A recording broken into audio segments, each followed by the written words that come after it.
저는 모든 게 다 계획대로 흘러간다고 생각했어요.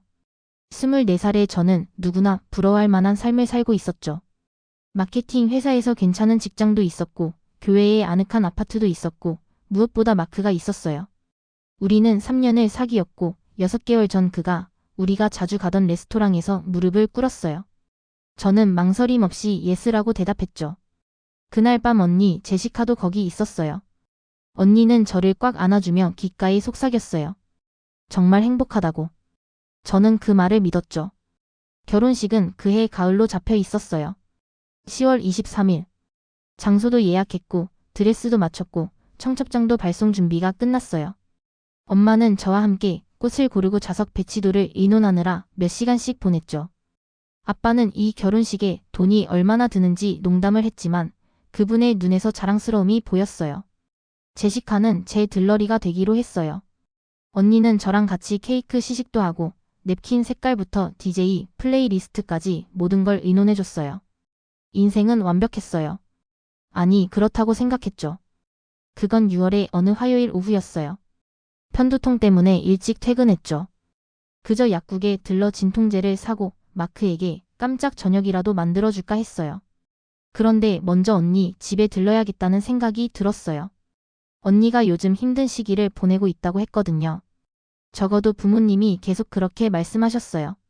언니는 몇 달 전에 번아웃을 이유로 직장을 그만뒀고 그 이후로 저축한 돈으로 살고 있었어요. 엄마는 언니를 걱정하며 제게 자주 확인해보라고 하셨죠. 저는 언니 아파트 열쇠를 가지고 있었어요. 언니가 몇 년 전 비상시를 위해 준 거였죠. 먼저 노크를 했지만 대답이 없었어요. 낮잠을 자거나 산책을 나갔을 거라 생각하고 메모라도 남기고 좀 정리를 해줄까 싶어 들어갔어요. 거실은 어두웠고 커튼이 쳐져 있었어요. 그때 들렸어요. 침실에서 나는 목소리, 웃음소리, 낮고 친밀한. 심장이 쿵쾅거리기 시작했어요. 뭔가가 저한테 나가라고, 돌아서라고, 본 척하지 말라고 말했어요. 하지만 제 발은 앞으로 나아갔죠. 침실 문을 밀어 열었어요. 마크와 제시카가 침대에 함께 있었어요. 세상이 멈췄어요. 숨을 쉴 수가 없었어요. 생각할 수가 없었어요. 그들은 황급히 몸을 가리려 했고 얼굴에는 충격이 가득했어요. 마크가 제 이름을 부르며 옷을 찾기 시작했어요. 제시카는 이불을 턱까지 끌어올리며 눈을 크게 떴죠. 저는 소리를 지르지 않았어요. 울지도 않았어요. 그저 거기 서 있었어요. 얼어붙은 채로 제 전체 세상이 무너지는 걸 보면서 마침내 목소리를 찾았어요. 차갑고 기계적으로 나왔죠. 얼마나 됐어? 마크가 말하려 했지만 제시카가 가로막았어요. 에밀리, 제발 설명 좀 할게. 그냥 일어난 거야. 우리가 이럴 의도는 얼마나 됐냐고. 석 달. 마크가 속삭였어요. 석 달. 제 약혼 기간의 4분의 1. 제가 결혼식을 계획하고 센터피스를 고르고 우리의 미래를 향한 청첩장 주소를 쓰는 동안 그는 제 언니와 자고 있었던 거예요. 저는 약혼 반지를 손가락에서 빼서 그에게 던졌어요. 반지는 그의 가슴에 부딪히고 어딘가 바닥으로 떨어졌죠. 그리고 저는 돌아서서 나왔어요. 아파트 문을 잠그고 나서야 비로소 무너졌어요. 가족이 저를 지지해 줄 거라 생각했어요. 틀렸죠. 부모님께 일어난 일을 말씀드렸을 때 엄마의 첫 반응은 경악이나 분노가 아니었어요. 걱정이었죠. 제시카를 향한. 아이고, 제시카가 정말 힘든 시기를 보내고 있잖아. 제대로 생각을 못하는 거야. 언니가 얼마나 약한지 알잖니. 아빠도 고개를 끄덕였어요. 마크도. 뭐 남자들은 약할 수 있지. 헷갈렸을 수도 있고. 헷갈렸다고요? 믿을 수가 없었어요. 제가 막 언니와 약혼자에게 배신당했는데 그들을 위해 변명을 하고 계시는 거예요. 그럼 저는요? 제가 물었어요. 저는 화낼 자격도 없어요. 상처받을 자격도 없고요. 엄마가 테이블을 가로질러 손을 뻗어 제 손을 토닥였어요. 물론 그럴 자격 있지, 얘야. 하지만 넌 제시카보다 강하잖니. 늘 그래왔어. 넌 이겨낼 거야. 제시카가 지금 우리가 더 필요해. 그게 내러티브가 됐어요. 제시카는 약하다. 제시카는 힘들어하고 있다. 제시카는 보호와 이해가 필요하다. 그리고 저는 분명히 배신당하고 버림받는 걸 감당할 만큼 충분히 강한 거죠. 최악은요? 저는 마크와 즉시 헤어졌어요. 당연하죠. 그런데 2주 안 되어서 그와 제시카가 공식적으로 사귀기 시작한 거예요. 숨기지도 않고, 부끄러워하지도 않고. 부모님은 둘 다 일요일 저녁 식사에 초대하셨어요. 제가 가기를 거부하자 엄마는 저를 이기적이라고 하셨어요. 에밀리, 우리는 가족으로서 앞으로 나아가야 해. 넌 분노를 영원히 붙잡고 있을 순 없어. 제시카가 드디어 행복해졌어. 행복하다고요. 제 언니가 제 전 약혼자와 행복하다는데 저는 그냥 받아들여야 하는 거예요. 이 모든 걸 꿰뚫어 본 사람이 한 분 계셨어요. 제 할아버지 윌리엄. 할아버지는 늘 부모님과 달랐어요. 더 조용하고 관찰력이 뛰어나셨죠.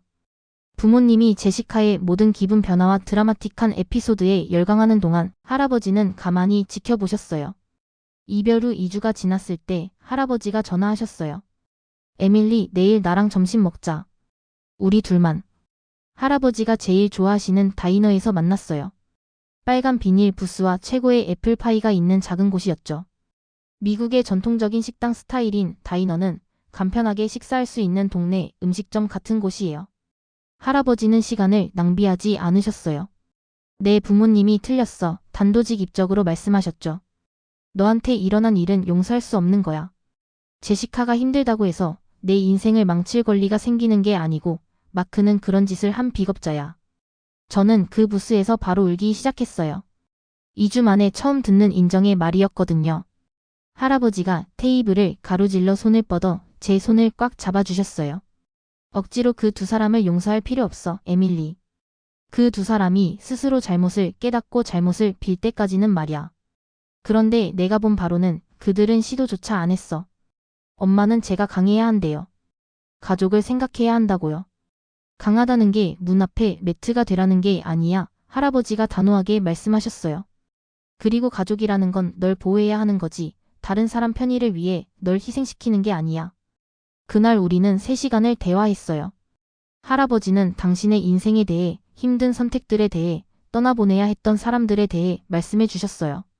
가끔은 할아버지가 말씀하셨어요. 가장 용감한 일은 떠나는 거란다. 다음 몇 달 동안 상황은 더 나빠졌어요.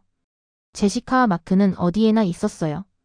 가족 저녁 식사, 명절 파티, 제가 자주 가던 커피숍에도 나타났죠. 제시카는 심지어 대화를 나눠서 자매로서 치유하고 싶다고 물어보는 뻔뻔함까지 보였어요. 저는 추억과 제 고통을 다른 사람들의 편의를 위해 삼키길 바라는 사람들로 가득한 마을에서 익사하고 있었어요. 숨을 쉴 수가 없었어요. 치유할 수가 없었어요. 모든 모퉁이가 제가 잃어버린 것들을 떠올리게 했죠. 그때 결심했어요.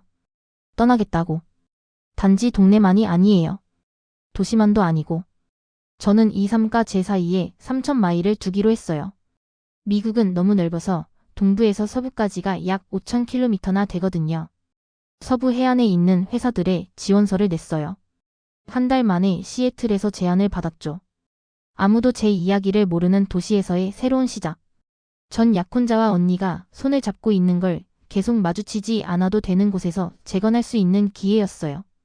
저녁 식사 자리에서 부모님께 말씀드렸어요. 엄마 얼굴이 굳었어요. 아빠는 실망한 표정이었죠. 에밀리, 과민 반응 아니니? 시애틀은 너무 멀잖아. 그게 요점이에요. 제가 말했어요. 가족은 어떻게 하고? 엄마가 다그쳤어요. 우리는? 저는 엄마를 똑바로 쳐다봤어요. 그럼 저는요? 엄마는 제시카를 저보다 선택하셨잖아요. 지금도 여전히 언니를 선택하고 계시고요. 매일매일. 엄마 눈에 눈물이 고였어요. 그건 공평하지 않아. 우린 너희 둘 다 사랑해. 그럼 왜 언니만 사랑받는 것처럼 느껴지죠? 그 질문에 대한 좋은 답은 없었어요. 한 번도 없었죠. 할아버지에게는 마지막으로 말씀드렸어요. 실망하실까봐 남으라고 설득하실까 봐 두려웠거든요. 하지만 우리가 늘 가던 다이너에서 제 계획을 설명했을 때 할아버지는 웃으셨어요. 잘했어. 할아버지가 말씀하셨어요. 넌 이 모든 독성에서 벗어난 삶을 누릴 자격이 있어. 할아버지가 그리울 거예요. 제가 말했어요. 진심이었죠. 할아버지는 가족 중에 저를 보이게, 가치 있게, 사랑받게 만들어준 유일한 분이셨어요. 나도 그럴 거야, 얘야. 하지만 이게 영원한 이별은 아니야. 전화도 있고 이메일도 있잖니. 그리고 난 최소 20년은 더 살 계획이니까 꼭 방문해야 한다. 저는 눈물 속에서 웃었어요. 약속할게요. 떠나기 전에 할아버지가 봉투를 하나 건네셨어요. 안에는 $5,000 수표가 있었어요. 새 출발을 위해서 할아버지가 말씀하셨어요. 거절하지 마, 그냥 받아. 저는 할아버지를 꽉 안았어요. 올드 스파이스와 페퍼민트 향이 나는 익숙한 냄새를 들이마시며 감사해요, 할아버지. 모든 것에 대해 저를 믿어주셔서. 항상이야, 에밀리. 항상. 시애틀은 제가 필요로 하는 모든 것이었어요. 춥고 비가 많이 오고 익명이었죠. 여기선 아무도 제시카나 마크에 대해 몰랐어요.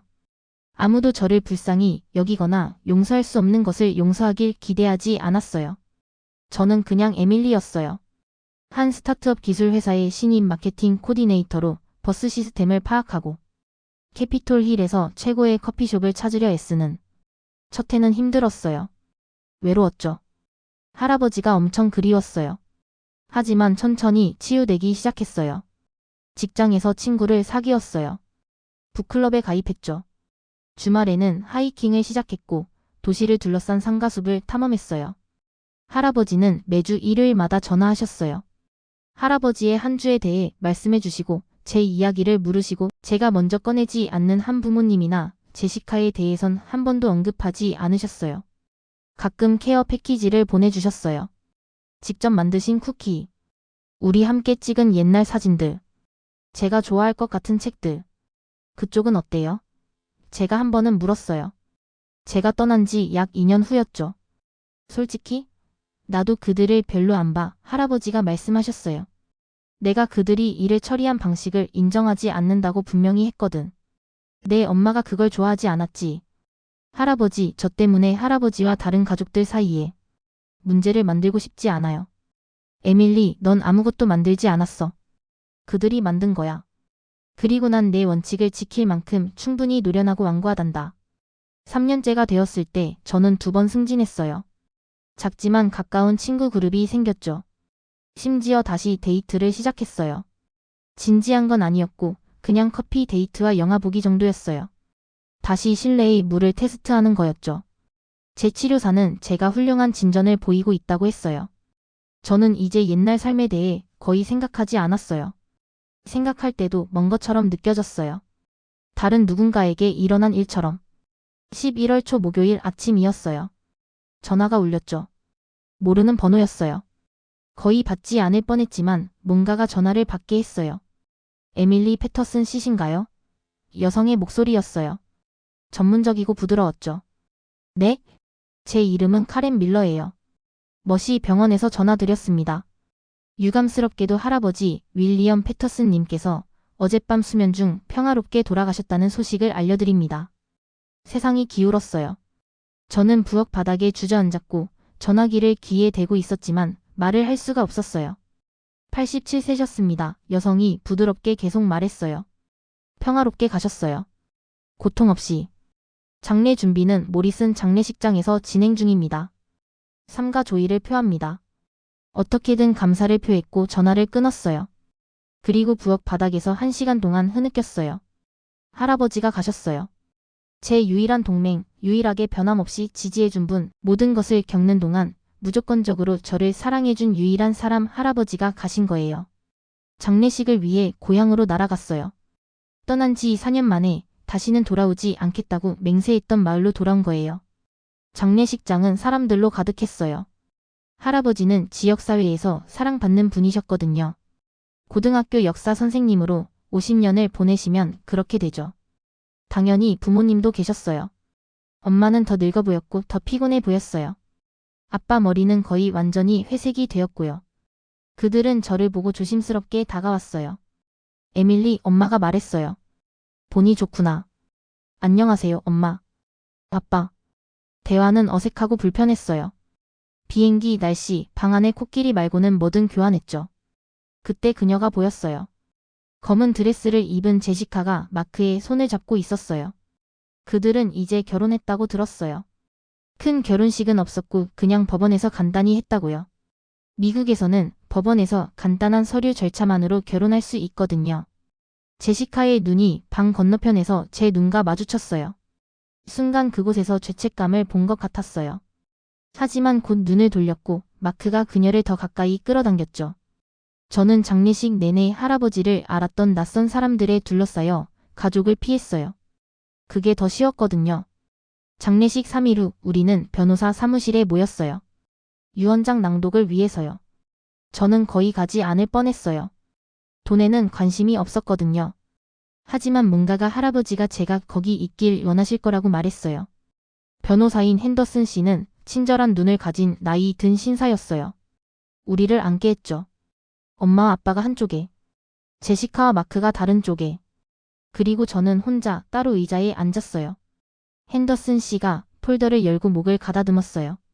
윌리엄 패터슨의 유언장이며 돌아가시기 6개월 전에 업데이트되고 공증됐습니다. 완전히 온전한 정신 상태에서 작성되었다는 것을 제가 개인적으로 증명할 수 있습니다. 낭독을 시작했어요. 친구들에게 작은 유증들, 자선단체 기부, 그리고 가족 섹션에 도달했어요. 딸 수장과 사위 로버트에게는 제 역사책 컬렉션과 교직 상장들을 남깁니다. 진실과 공정의 중요성을 상기시켜주길 바랍니다. 엄마가 혼란스러워 보였어요. 그게 다라고요? 책과 상패? 손녀 제시카에게는 제 손목시계와 커프스 버튼 세트를 남깁니다.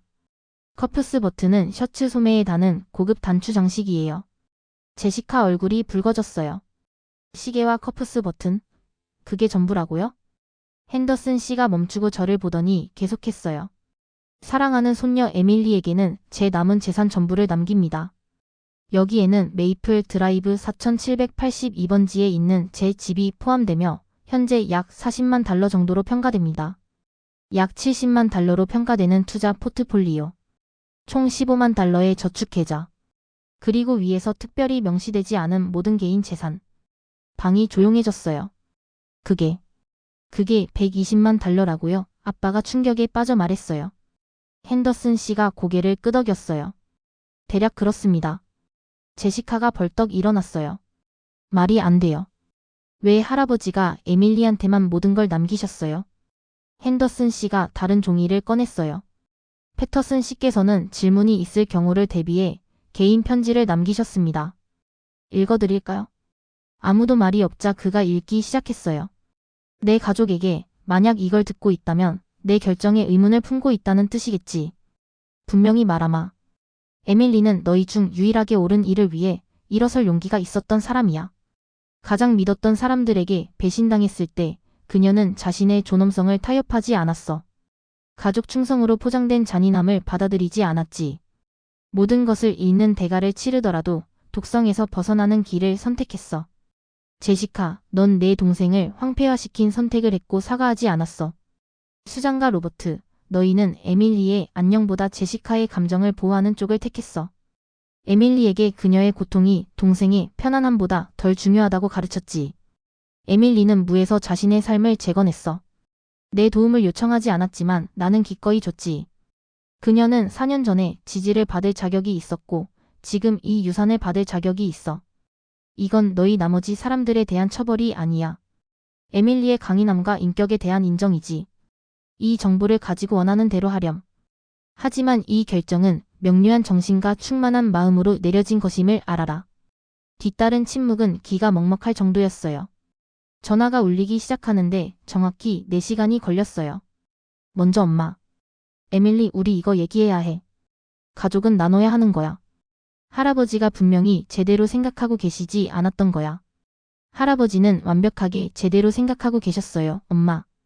변호사가 확인해줬어요. 하지만 제시카는 내 언니잖아. 그리고 우리는 내 부모고. 우리가 뭔가 받을 자격이 없니? 받으셨잖아요. 제가 조용히 말했어요. 받을 자격이 있는 걸요. 전화를 끊었어요. 다음은 아빠. 더 이성적이었지만 메시지는 같았어요. 이건 가족을 찢어놓을 거야. 이미 찢어졌어요. 제가 말했어요. 4년 전에요. 단지 아빠가 눈치채지 못했을 뿐이에요.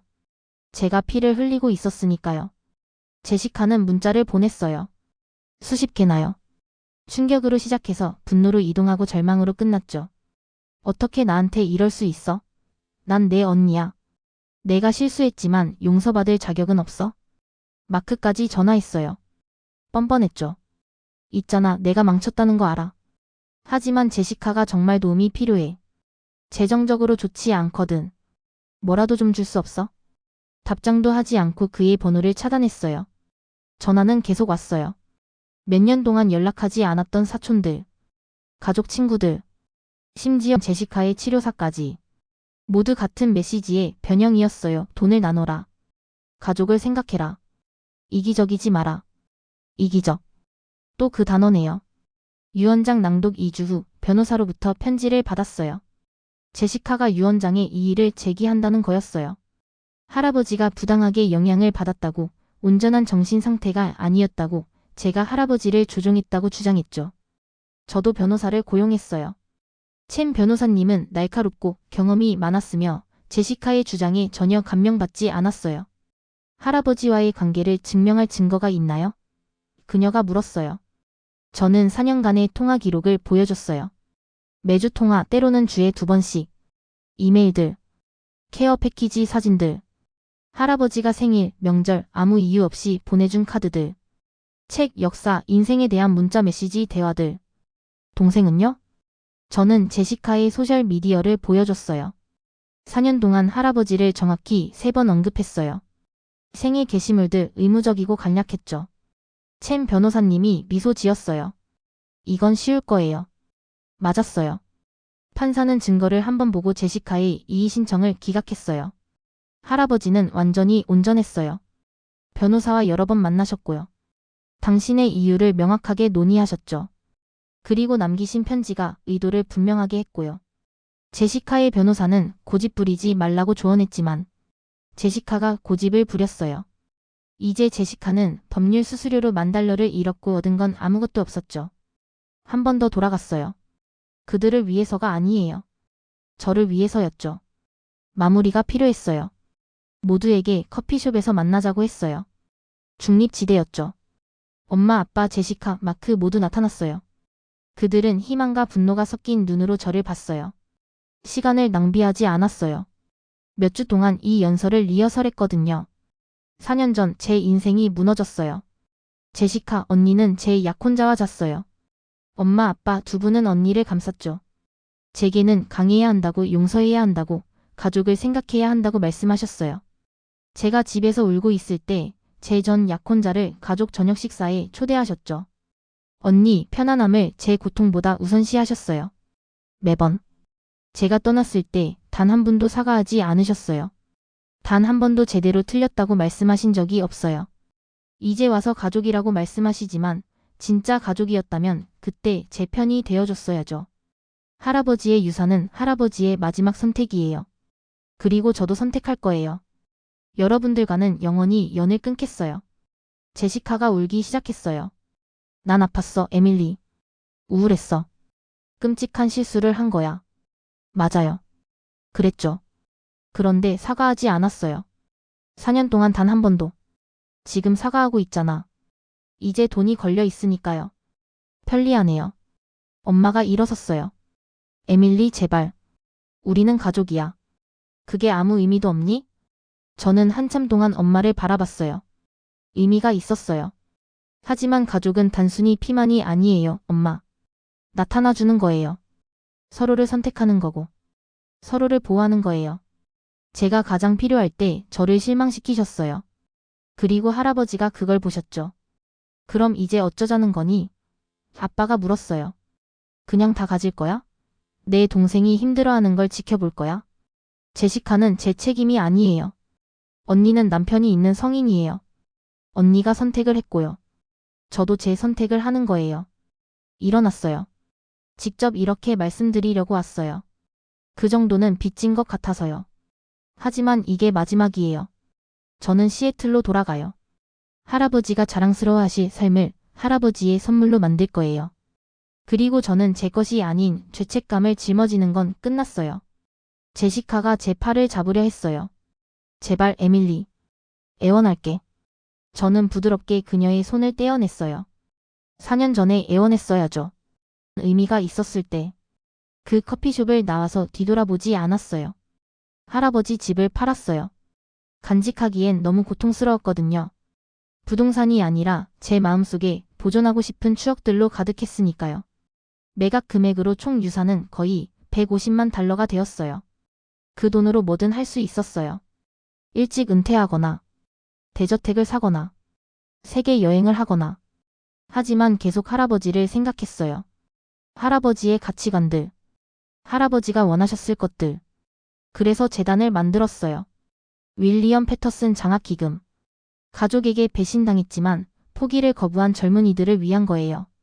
위탁 가정을 벗어나는 아이들. 동성애 자라는 이유로 쫓겨난 10대들. 학대에서 벗어나는 젊은 성인들. 매년 재단은 10개의 장학금을 지급해요. 대학 전액 장학금의 생활비와 멘토링까지요. 저는 선발 과정에 직접 참여해요. 모든 신청서를 읽고 모든 최종 후보자를 만나죠. 그들의 이야기를 볼 때 그들의 회복력, 용기, 더 나은 삶을 만들겠다는 결심. 저는 24살의 저를 봐요. 그리고 저를 떨어지지 않게 한 할아버지를 보고요. 나머지 돈은요? 현명하게 투자했어요. 시애틀에 바다가 보이는 작은 집을 샀어요. 할아버지가 관심 있어 하셨던 목적들에 기부했죠. 교육, 도서관, 역사 보존. 이제 32살이에요. 사랑하는 커리어가 있고 가족처럼 느껴지는 친구들이 있고 저를 존중과 사랑으로 대해주는 파트너가 있어요. 책장에는 할아버지와 제가 그 다이너에서 찍은 액자에 든 사진이 있어요. 둘 다 웃고 있죠. 가끔 사람들이 가족과 연을 끊은 걸 후회하지 않냐고 물어요. 사실은 저는 그들에 대해 더 이상 많이 생각하지 않아요. 진정한 사랑과 지지로 가득한 삶을 만들어서 저를 의무나 ATM으로 보는 사람들을 위한 공간이 없거든요. 엄마는 매년 크리스마스마다 카드를 보내요. 저는 열어보지 않아요. 제시카는 몇 년 전 소셜미디어에서 친구 신청을 했어요. 거절했죠. 아빠는 작년에 당뇨 진단을 받고 연락하셨어요. 의료비 도움을 바라면서요. 저는 주정부 지원 프로그램 정보만 보냈고 그 이상은 아무것도요. 더 이상 분노를 품고 있지 않아요. 그게 할아버지가 정말로 주신 선물이에요. 돈이 아니라요. 놓아주는 것에 대한 허락. 제가 더 나은 걸 받을 자격이 있다는 인정. 진짜 가족은 의무와 죄책감이 아니라 사랑과 존중 위에 세워진다는 상기. 매년 할아버지 기일에는 묘지를 방문해요. 꽃을 가져가고 잠시 앉아서 장학금 수혜자들에 대해, 제 삶에 대해, 할아버지가 너무나 변했지만 또 친숙하다고 느끼실 세상에 대해 말씀드려요. 감사해요. 할아버지 끝에 항상 말해요. 저를 봐주셔서, 저를 믿어주셔서, 저 자신을 선택할 용기를 주셔서. 묘지를 둘러싼 나무들 사이로 바람이 스쳐가면 저는 할아버지가 미소 짓고 계신 게 느껴져요. 어떤 사람들은 가족이 정말로 무엇을 의미하는지 평생 배우지 못해요. 그들은 피에 관한 거라고, 의무에 관한 거라고, 어떤 대가를 치르더라도 평화를 유지하는 거라고 생각하죠. 하지만 할아버지는 저에게 다르게 가르쳐 주셨어요. 가족은 나타나주는 것에 관한 거예요. 서로를 보호하는 것, 매일매일 서로를 선택하는 것.